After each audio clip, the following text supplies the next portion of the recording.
With dedication and integrity, you can change, and it is never too late to accept new challenges and be ready to win.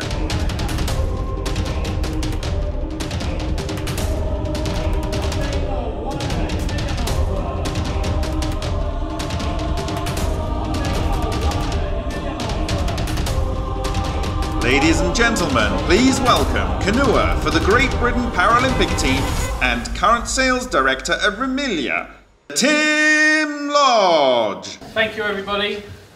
Before we get started, how many people have had coffee after lunch?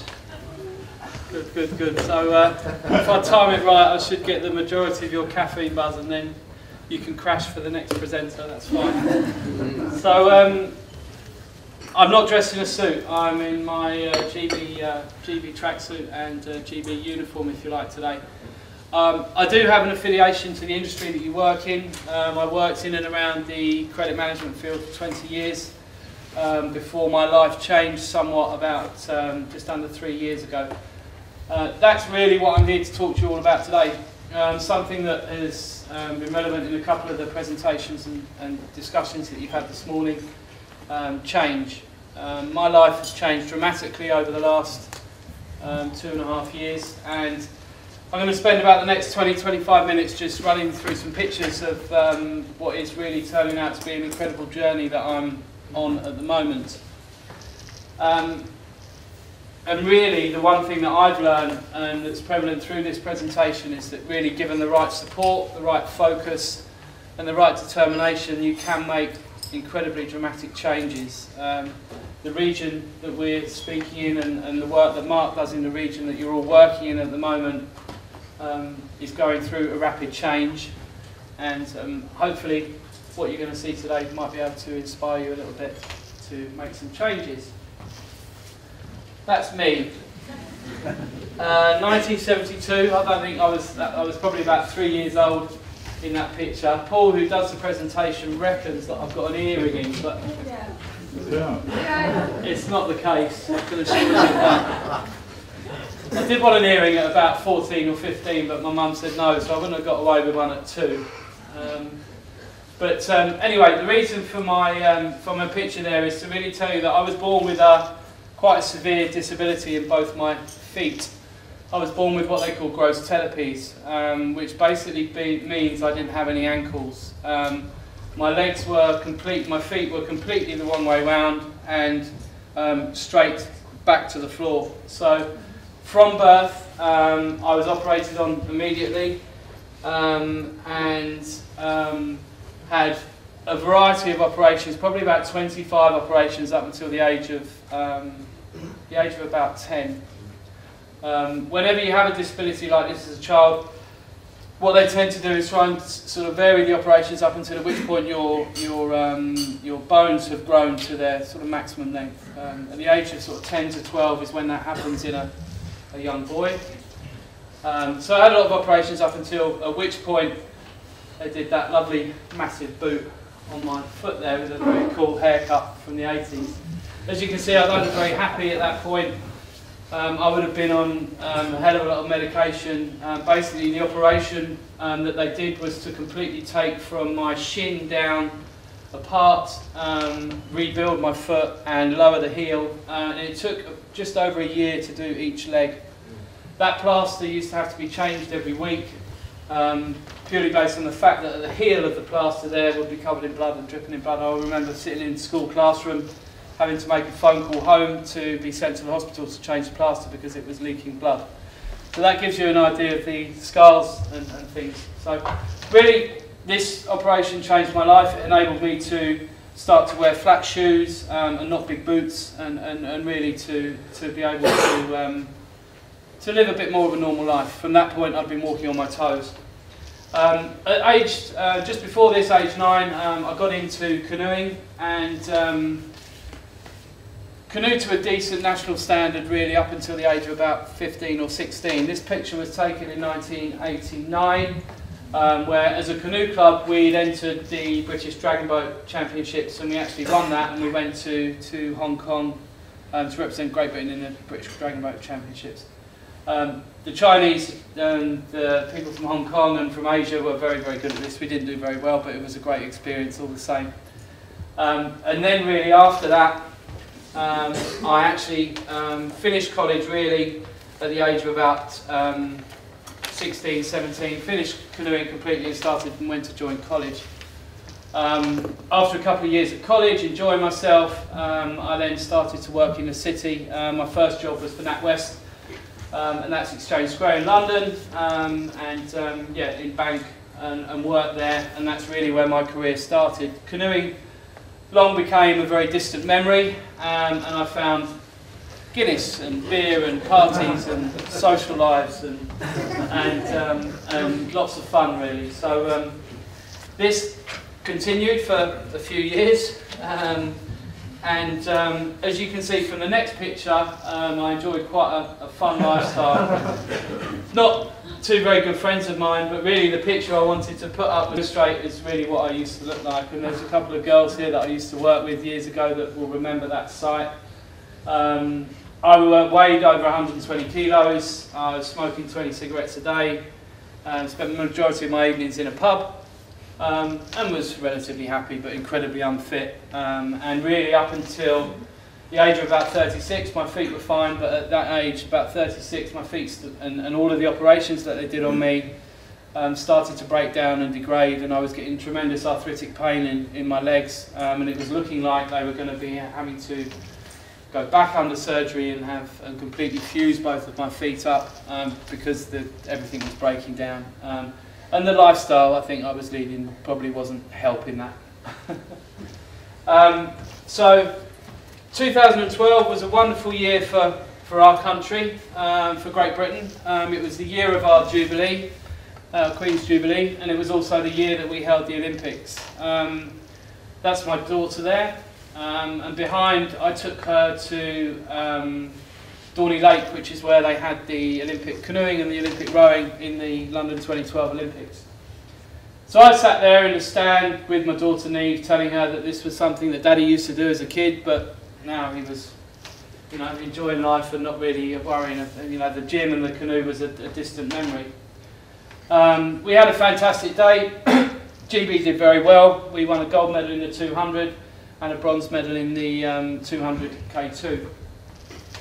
The rest of the year passed. As a country, I think all the British people here would agree it was a fantastic year for us, and there was a real buzz about the place. The other thing that London did was really put the Paralympics on the Olympic map, if you like. It was very much looked upon as a second-class discipline, second-class disciplines, but this really put the Paralympics on the map.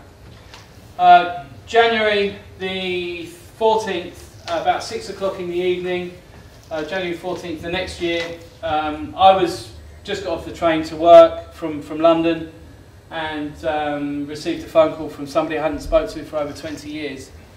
The phone call was from an old canoeing coach who had coached me as a teenager but had now been involved in training Paralympic athletes and Paralympic canoeists. I was 41 at the time, as I said, smoking 20 fags a day, enjoying life, and was just heading to the pub to have my 3 pints of Guinness after work. The call was to ask if I wanted to come back to the sport, and I wanted to try and become a Paralympic athlete.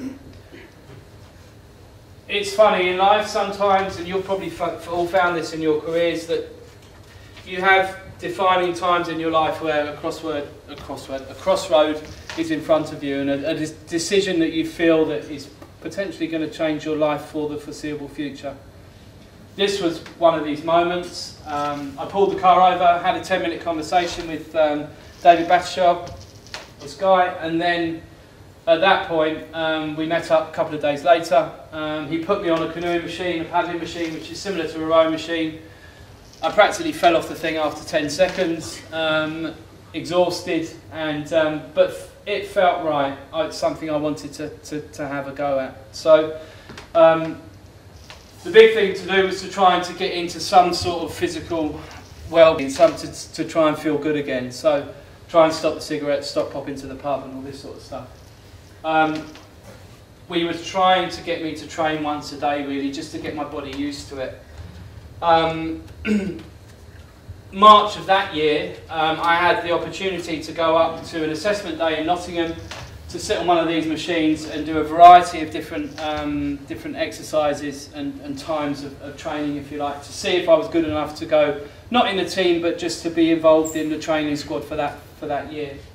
I made the trial. I still remember how I felt on that machine, absolutely exhausted, but incredibly excited of what lied ahead. It was winter at the time.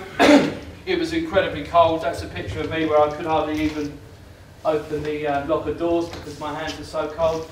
The one thing about training in the cold, it's fine, you can sort of deal with it when you're out there and it is cold, but when you come into the warm, your hands, the pain is unbearable, and that's what that picture there shows.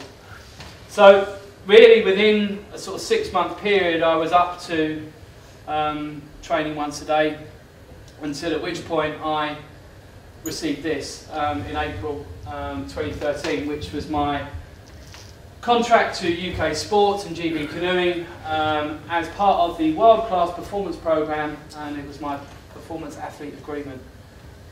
Unbelievable for me at 41 to ever even dream of receiving a document like this, let alone anybody pay me for doing exercise from the life that I'd led for the last 20 years.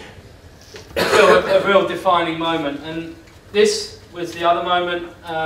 Standing here in this kit, I think as a teenager I looked at athletes that inspired me. I've always been a keen sports fan.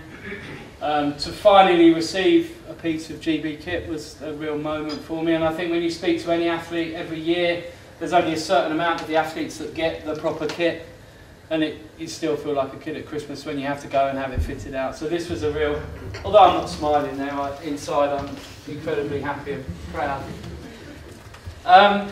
Lifestyle and nutrition. This was one of my typical Saturday morning breakfasts before I started canoeing. The sausages alone would put anybody in an early grave, let alone the amount of butter that's on the bread. But it's a massive part of what I've had to try and address, not just the fried breakfast, but the lifestyle. I lived my life a certain way for 20 years.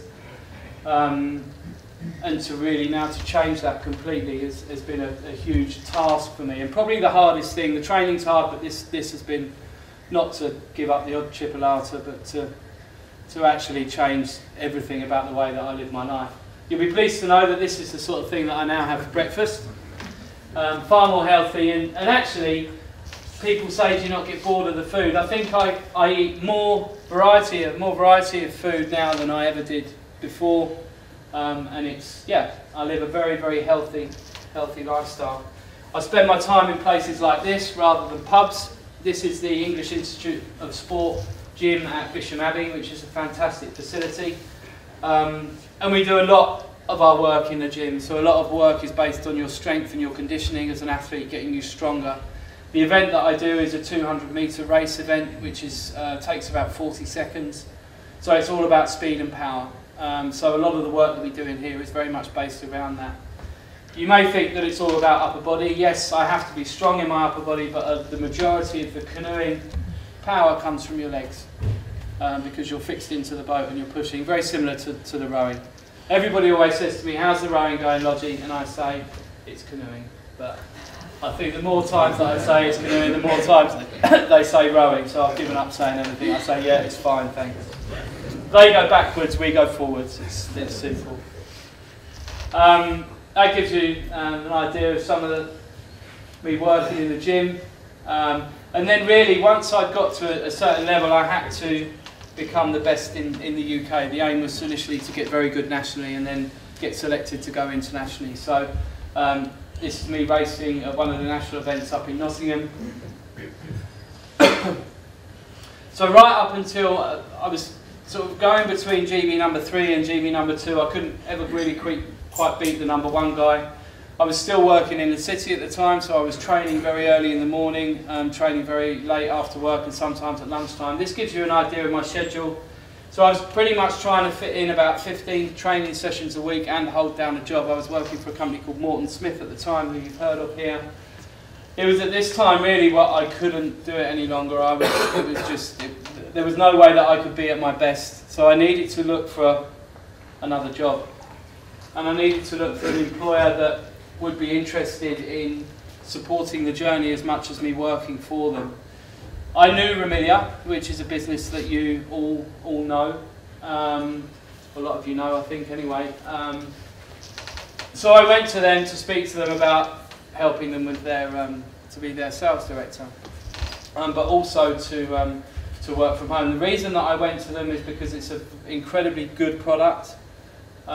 It does exactly what it says it does. Those of you that don't know, it's a cash allocation automation tool that improves process within the cash allocation department within businesses. It helps automate that process. It's a fantastic product. It doesn't by any means replace cash allocation teams, but it enhances it. It works with a number of different ERP systems. And we started to talk to them about potentially allowing me to work from home and train as well as work for them. So we did a deal, and I worked for them for nearly 2 years. A fantastic employer, and as I said, Matt's got a stand out there. I'm not going to give you the big Remilia pitch in the middle of this, and sort of we'll get back to the canoeing quite quickly. But it's a great product. Go and talk to Matt outside, and he'll give you an idea on the type of work that they do. They're also a sponsor of me as an athlete, so this is my boat, which is sponsored and kindly bought by Remilia. As you can see, I'm on my own in the boat.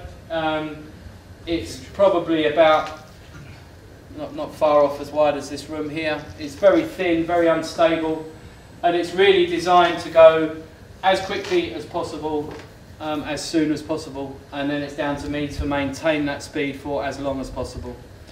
Albeit it's only 40 seconds, it doesn't take long. By 20 seconds I am absolutely hanging and practically dying. By 30 seconds I can hardly breathe, and by 40 seconds I nearly collapse. So that gives you an idea of the idea of the exertion, but it's very much a case of getting it out and out very quickly.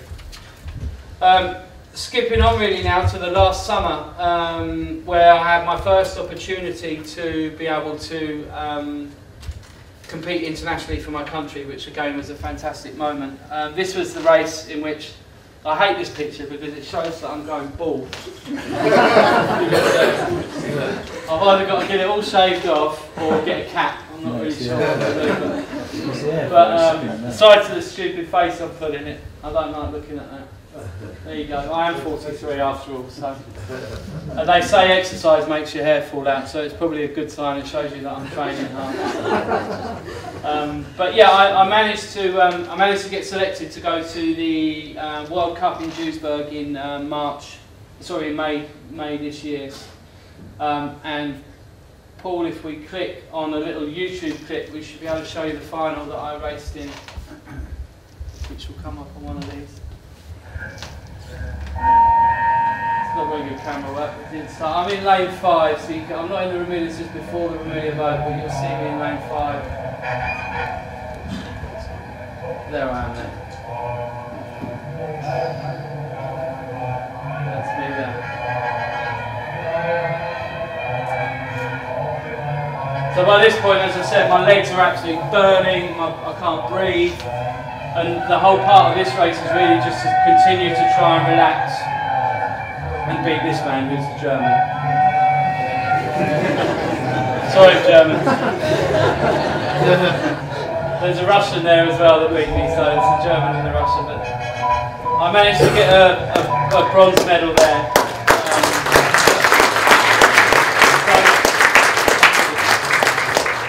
So my first international, that's fine, Paul, thanks. No more pictures of the German man. Move on. So yeah, to go to my first international event and get a bronze medal was I was really pleased with that. And it was an event where there was only 20. World Cups aren't like the World Cups in football. They're sort of events that happen before the major events of the year. So they're a chance for you to go and get international experience. So there was only 27 athletes at this event, but fantastically pleased to, and bearing in mind both of those two's age equates to my age. I didn't do too bad at 21 and 22, and I'm 43 then. That's not too bad for an old boy, I suppose. That's my mum, incredibly proud, and yeah, it's been fantastic to sort of give all of this back to the family as well. Later on in the year, I lost a little bit more weight. I'm looking a bit trimmer there. My hair looks a bit better as well in that picture. So I'm pleased about that.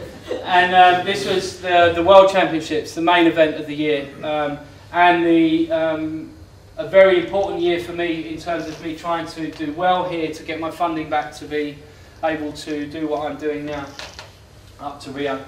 There were 46 athletes, so from all over the world, of all different ages. I made the A final, which was the top 9 boats, and as you can see down the right hand side there, you can see the age of the majority of athletes there ranges from 19. Yeah, there's another guy at 1972, which is Patrick from Ireland. I can safely say I beat him, and I ended up coming 8th. I had a really poor start. Mark showed a couple of clips from the final earlier.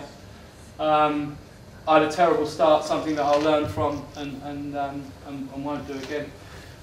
But to be 8th in the world the year before the Olympics, after the life I led for 20 years, is nothing short of amazing and something I'm incredibly proud of. When I left, that's the team. Just quickly, we talk a lot about, and Brian's talked a lot about teams of people and world class. This is something that we strive upon and is driven into us as part of our canoeing. It's not just about canoeing. Each one of those individuals in their classes is competing against each other. There is no double boats, there are no 4-people boats. You are on your own, and they only pick one to go to Rio. So every one of those people doesn't want the other one to win. We are still the best performing team in the world at Paralympic canoeing. That is because this man here down the bottom on the left, JJ, is our psychologist and is constantly driving and striving for us to work as a team, albeit it's an individual event, which is something that's incredibly hard to do, but something that we're very, very good at. So today, as of when I got back from Milan, I was still working for Emilia. The job that I thought was going to be sort of half and half was taking over the canoeing. We were getting very busy, the product's very good, lots of people wanted to buy it. I then had to make a decision really to put my career on hold for a year, and that's what I've done. So I finished working 4 weeks ago, and I moved to Nottingham. So I moved away from the place that I lived for 25 years and moved 2 miles from this place, which is the High Performance Centre at Home Pier Point in Nottingham. So it's a 2.5 kilometre lake, but just to the right here, you can't quite see it, is what we call our High Performance Centre, which is run by the English Institute of Sport. It is, I don't know if you've seen Rocky 4, but you know where Rocky goes off to the mountains to train in the snow and Drago trains in this fantastic place. This is that fantastic place. Before I was training in the snow. Now I'm here, it is absolutely amazing. The gains that I've made in a short space of time, my weight was great, but I've lost half a stone already in 3 weeks since I've been there. My body composition has improved. The gains and the plan that we've got to make me the best for next year for Rio there is a list of things as long as your arm. So I've got a real chance of making it, and more importantly, a real chance of winning gold in Rio. Here's some pictures of me training. And the next picture gives you an idea on how much I work. But it really is a fantastic place to train. I think the other thing that I've got there is just being around athletes, being around people that are all the same. There's no distractions of my old life that there was where I lived before. This is just, I'm wholly there to do one job, and that's to be the best I can for Rio. Rest. That's not how I rest, that's not how I sleep. I look a bit like a bat there, don't I? But it's just a picture of me not really doing a lot. And it's a massive part of the training. It's half the part of your athletic development is resting. So something that I'll be able to do a lot more now I'm not working up in Nottingham. That is the course in Rio for the Paralympics. So that is where we will race. If you look, the course starts where the sort of lines are by the stands, and we will race down into there. Rather than racing in, normally we would have 8 boats in lots of different heats, then semis and finals. In Rio, they're going to have race-offs, so two people race each other. The first one goes into a semi-final. The first one goes into the final, and the second one goes into a semi-final. It's funny, something that I've learned about Olympic sports is the Olympic sports is really the elitist part of any sport. The World Championships and the European Championships and the work that the athletes do in the year, in the 4 years in between the Olympic cycle, is more competitive. There will only be 10 boats from all over the world that will compete in that event in Rio. Whereas in May next year, when I go to the World Championships in Germany before the Olympics, there will be 45 to 50 boats competing for the gold medal. So that in terms of its competitiveness, the Olympics isn't the most competitive event, but it is the most prestigious and what everything is based on and what the funding is based on. So to sit here now and to think that I could potentially be part of the GB team, which did so well in London and which will do so well in Rio, is just a dream come true really for me. So what does the next few months look like? I've spoke to you obviously about finishing work. That's happened now. I will still be doing things like this for Amelia, and I will still be using my contacts, and my job is still there for me after Rio. But hopefully I'll win the gold medal and we'll make a film and write a book. I can go and live in an island somewhere. But I think to be honest, I try not to think about beyond Rio. The one thing that this whole journey has given me is the love back of a sport that I would never have got into before. I'm looking at a university course to do some sports management. I'd really want to stay, I think, in and around the sport, whether that's part-time, voluntary, or something. You know, it's a fantastic sport. Moved to Nottingham. Winter training started. It's phased. We're just about to finish the first phase. It works in phases right up until initially. This is where my line of focus stops today, really. From now, I try not to think beyond this part. We go to Brazil in January for 2016, for our 2016 training camp, at which point I intend to be in the best physical shape I have been. We will be tested in warm water and what the conditions are going to be like in Rio. So I want to go there to be at my best for that, to show the team really that I'm a real contender for, out of the 3 boats that are fighting for the place at the moment, to show that I'm a real contender for that. So that's, and then at the end of that trip, it's quite nice. We fly back into Rio and we get taken around by the British Olympic Association around the village and get to see the area and the event, and that's really where it gets quite exciting. But as an athlete, I don't try not to think. They talk very much about controlling the controllables, and I think it's something that I've brought into my everyday life now. Is the things that are in my control is not eating the sausages and eating the porridge, sleeping well, resting well, training hard. All of these things that if I do right, then the good things here will happen. And they're in my control. If I start to think about Brazil and what the German guy's doing, or what the Russian guy's doing, or what the other people in GB, they're not going to make me go any quicker thinking about them.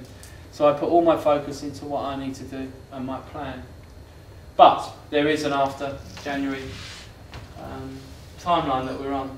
To go to the World Championships in May 2016, my goal in my athlete development plan is to go there and to become world champion, so to move that 8th place up to 1st place. With all the work that I've got in front of me to do, and with a decent start, and learning from that start that I did last year in Milan, then I've got every chance of being world champion in May 2016. Then we go back to that lake in Nottingham that I just showed you, and we race. There'll be 7 of us that will race for that 1 place. Because my GB counterpart did better than me in Milan, he's already got 1 point. So I need to go to Nottingham in June next year and beat him twice. It's very achievable. He's not unbeatable, and that's the aim, is to do that and then go to the Paralympics in 2016, which would be fantastic, and get the kit for Rio, which would be nice. So yeah, this is the dream really, and for the last 4 years that last line there has been the dream, and it is up there for me as a dream. It's now becoming a reality and something that's incredibly achievable, and moving away from work and solely concentrating on this. I was the only athlete in the World Championships that was still working, so to be able to completely focus on this has improved my self-confidence, my ability to be able to be a better athlete. And as the next slide in my, you haven't seen anything yet. Yeah, we'll do one quickly then. I thought that I'd get a few comments.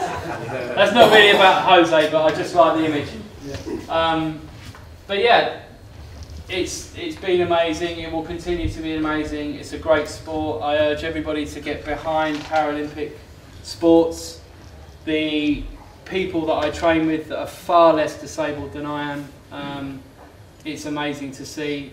It's an elitist sport and it should be seen as that. And yeah, I hope you've enjoyed the talk, and any questions, please give me a shout.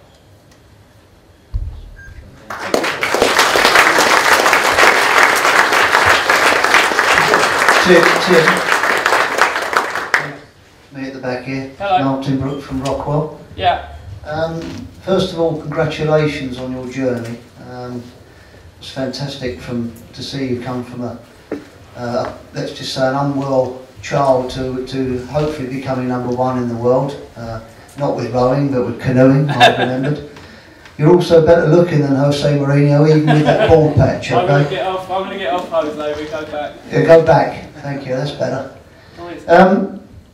I have just one very quick question. Yeah. Although you've made the decision to give up employment at Remilia, but when you were there, did you find that your productivity in terms of work improved since you started your Olympic trail?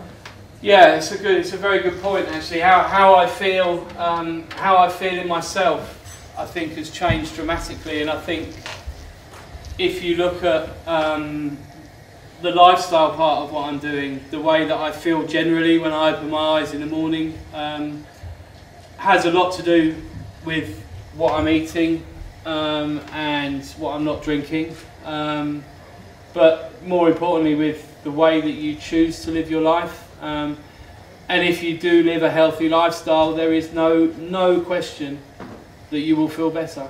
End of. There is just no question. My disability in terms of the arthritic pain and the way that everything was starting to fall apart, my legs are the best they've ever been. Though I will get my doctor thinks another 6, 7, 8 years out of them before I need to have that operation that they thought they were going to have to do 6 years ago. So, without shadow of a doubt, and I think because you feel better, you feel more confident, you feel more able to make the right decisions at the right time. So things like work became easier. Things like standing here in front of all of you is easier than it would have been before. You just feel more settled, more confident, happier. So definitely, yeah. Thank you. Good luck. Thank you.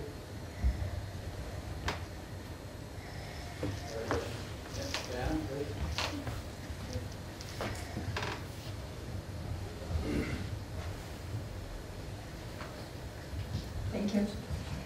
First of all, congratulations on the speech and also the change that you made in your life, and good luck. My question is, do you think that sports or how you got motivated, Yeah. any of these principles can be applied in a workplace? Yeah. And what would that be? Thank you.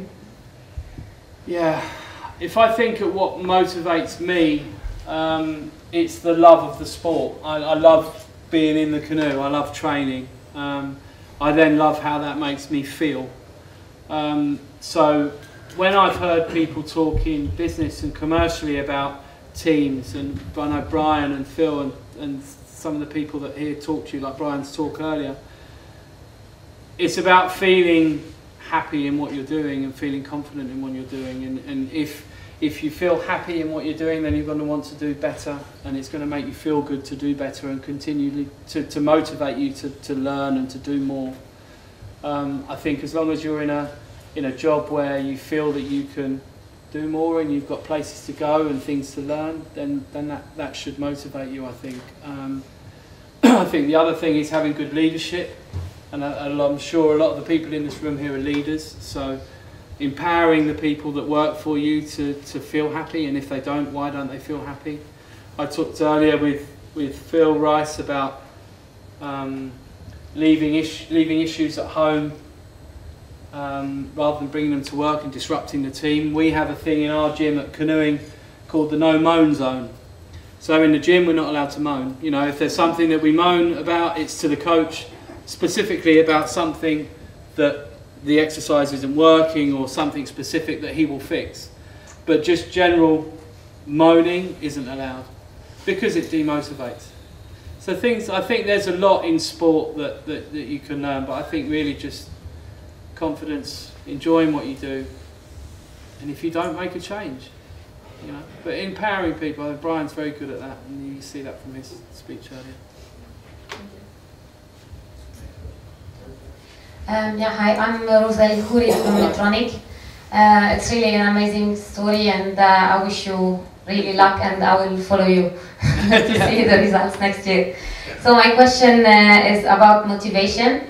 What is the secret of the motivation, and then how you motivate yourself on those dark mornings?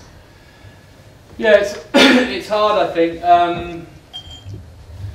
because I think it was so different to what I used to do.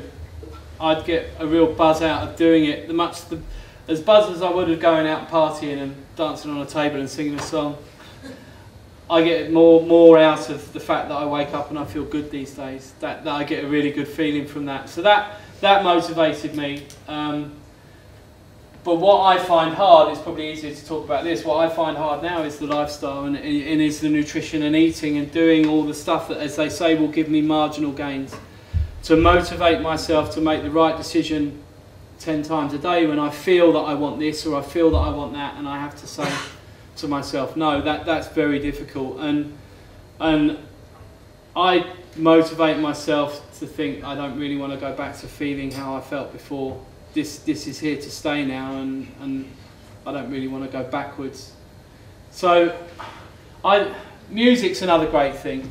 You know, I listen to a lot of music. That motivates me a lot. So on a dark morning, then I'll put a song on that might give me a lift, and off I go. But yeah, it is hard when it's pouring down with rain and it's freezing cold. But I could be sitting at a desk with a hangover like I did for 20 years, but I don't do that anymore. So I suppose, yeah, there's lots of different things.